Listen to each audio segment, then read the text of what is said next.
Hello friends, welcome back to my channel. तो बढ़ते हैं इस सीरीज के थर्ड एपिसोड की तरफ। एपिसोड स्टार्ट होता है और चेंगबू ने उससे पूछा कि क्या हम दोनों एक साथ नहीं रह सकते, बिकॉज मैं रोजाना रुई को अपने साथ शॉप पर तो नहीं लेकर जा सकता, और वैसे भी तुम्हें काम करने के लिए तो ऑफिस नहीं जाना होता, फिर क्यों ना तुम मेरे घर रहकर मेरे लिए उसका ख्याल रखो। सीहन तो पहले ही उसकी बात सुनकर काफी ज्यादा शॉक्ड हो गई थी। कहने लगी, मैं तुम्हारे घर तो शिफ्ट नहीं हो सकती, लेकिन जब तुम शॉप पर जाते हो तो रुई को मेरे घर छोड़ जाया करो। एंड चेंगबू बोला कि मुझे इस बात से डर लगता है कि कहीं रुई को ये न लगे कि वो हम दोनों पर बर्डन है, हम दोनों ही उसका ख्याल नहीं रख सकते। तुम्हें एक बार फिर इस बारे में सोचना चाहिए। यहाँ रुई बेहोशी की हालत में अपनी मोम को पुकार रहा था और इस पर सीहन ने बगैर सोचे समझे उसके घर में रहने के लिए हाँ कर दी। नेक्स्ट सीन में चेंगबू सीहन के आने का वेट कर रहा था और रुई उसे देखकर उसका मजाक उड़ाने लगा। इस पर वो बोला कि मैं तुम्हारी आंटी का वेट थोड़ी कर रहा हूँ, मैं तो बस इस ग्लास को देख रहा था कि कहीं इस पर डस्ट तो नहीं पड़ा हुआ। फिर जैसे ही वहाँ सीहन आई, ये दोनों फौरन से दौड़े उसके लिए दरवाजा खोलने को।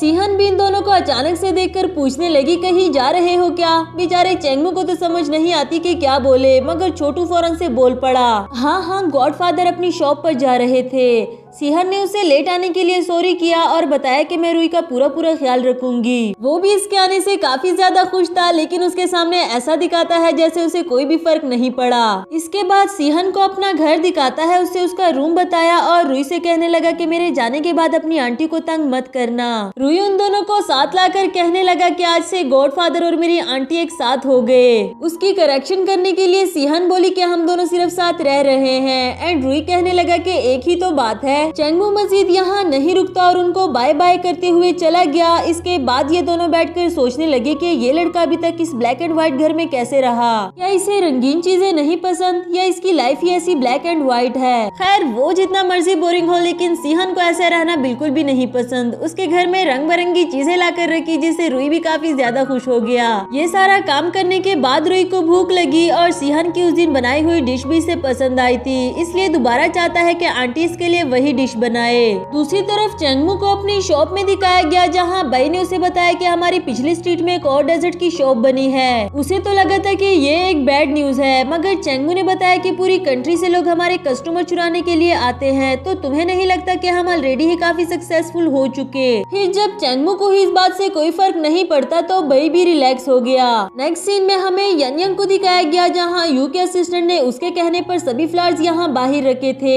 हालांकि ये सारे फ्लावर्स एक कंपनी के ऑनर मिस्टर वांग ने यू के लिए भिजवाए थे। अब वो ये फ्लावर्स लेकर जाता है यू के पास उसे इम्प्रेस करने के लिए, पर जब यू ने इसमें पड़ा हुआ नोट देखा तो कहने लगी कि दूसरों के फूल चुराने से पहले कम से कम उसका लिखा हुआ नोट तो हटा लिया करो। बेचारा यंग थोड़ा सा एम्बेरस तो हुआ, मगर इसके बाद कॉन्फिडेंट होकर कहने लगा, मैं यहाँ तुम्हें अपने साथ डेट पर लेकर जाने के लिए आया हूँ। वैसे भी मैं अब तुम्हारी कंपनी का हिस्सा बन गया और मैं तुम्हें इजाजत नहीं देता मुझे ना करने के लिए। नेक्स्ट सीन में हम इन दोनों को एक साथ डिनर करता हुआ देखते हैं और यू से पूछने लगी कि अब रुई की तबीयत कैसी है। इस पर उसने बताया कि रुई की तबीयत तो अब ठीक है, मगर तुम जानती हो सीहन ऑफिशियली चेंगबू के घर शिफ्ट हो गई। कहने को तो वो रुई के लिए शिफ्ट हुई, पर मुझे लगता है कि तुम्हारा भाई उसे दिल ही दिल में पसंद करता है। यू को भी सुनकर अच्छा लगा। कहने लगी, सीहन उसके लिए परफेक्ट है। अगर वो दोनों एक साथ हो गए तो मेरे कंधों से भी चेंगबू की जिम्मेदारी उतर जाएगी। यहाँ यंग ने तो बगैर देर किए उसे शादी के लिए प्रपोज कर दिया, जिस पर यू बोली कि अगर तुम मुझसे एज में छोटे ना होते तो मैं कब का तुम्हें शादी के लिए हाँ कर चुकी होती।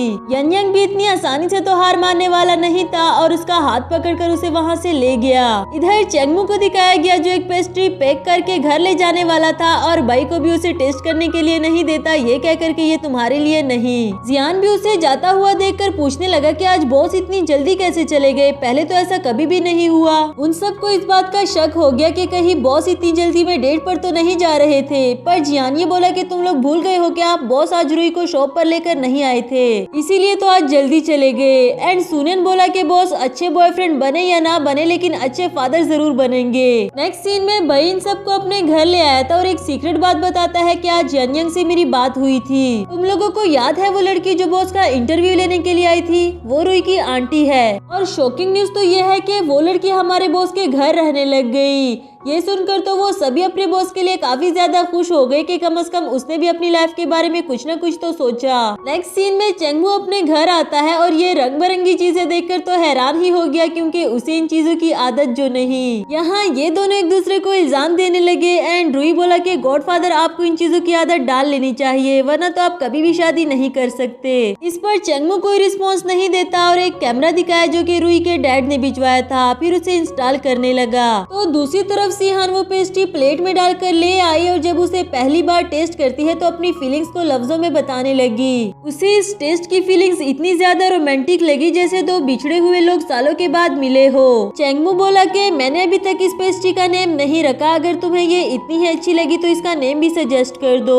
सीहान ने इस पेस्ट्री का नाम मीटिंग रखा और चेंगमू ने फौरन से इसे अपनी डायरी में नोट कर लिया। यहाँ सीन शिफ्ट होकर यू पर आता है जो कि यंग के साथ काफी इंजॉय कर रही थी। दोनों ही काफी ज्यादा ड्रंक थे, मगर अभी भी यंग उसे डेट पर लाने का पर्पस नहीं भूला। उसे बता रहा था कि जितना तुम मुझे रिजेक्ट करती हो मेरा इंटरेस्ट तुम में उतना ही बढ़ता जाता है। अगर तुम समझती हो कि मैं हार मान जाऊंगा तो तुम्हें गलत लगता है। इसके बावजूद भी यू ने उसको समझाने की कोशिश की कि हम दोनों एक दूसरे के लिए सूटेबल नहीं। बट जिद्दी यंग बोला कि मैं आखिरी बार पूछ रहा हूँ, मुझे अपना हाथ देकर खुद को मेरे हवाले कर दो। यू के लिए भी उसे मजीद इग्नोर करना और समझाना काफी मुश्किल हो गया था और आखिरकार उसे अपना हाथ दे ही दिया। फिर दोनों रोड पे ही खड़े डांस करते हुए एंजॉय करने लगे, यानी कि यू भी उसकी लाइफ पार्टनर बनने के लिए रेडी थी। नेक्स्ट सीन में सीहन को दिखाया गया जो कि अपना काम कर रही थी और वहीं उसकी नजर उस फूल पर पड़ी जो कि चेंगमू ने संभाल कर रखा हुआ था। इससे उसको 1 साल पहले का इंसिडेंस याद आया। सोचने लगी कि कहीं वो मुझे लाइक तो नहीं करता, पर सिर्फ एक फूल की वजह से वो इतनी बड़ी खुशफहमी नहीं पालना चाहती और फिर से अपने काम में बिजी हो गई।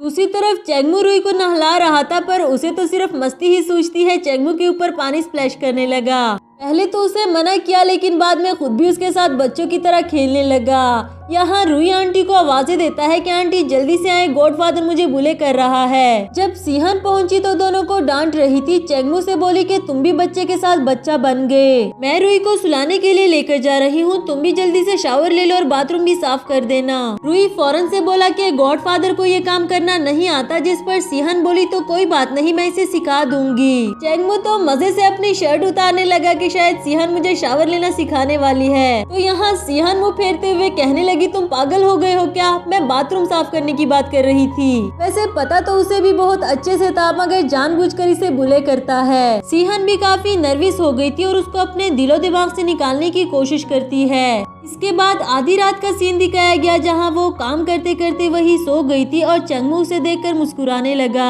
फिर उसके लिए ब्लैंकेट लाकर उस पर ओढ़ देता है और वो फूल भी उसके पास पड़ा हुआ देखकर हैरान हुआ। शायद वो भी सीहन को अपनी फीलिंग्स नहीं बताना चाहता, इसलिए वो फूल भी अपने साथ लेकर चल दिया। अगली सुबह सीहन ने साथ रहने का एक एग्रीमेंट बना लिया था, जिसे वो चेंगमू को दिखाने के लिए लेकर आई। पहली शर्त ये थी कि रूम एक प्राइवेट एरिया है, इसलिए कोई भी परमिशन के बगैर किसी के रूम में इंटर नहीं हो सकता।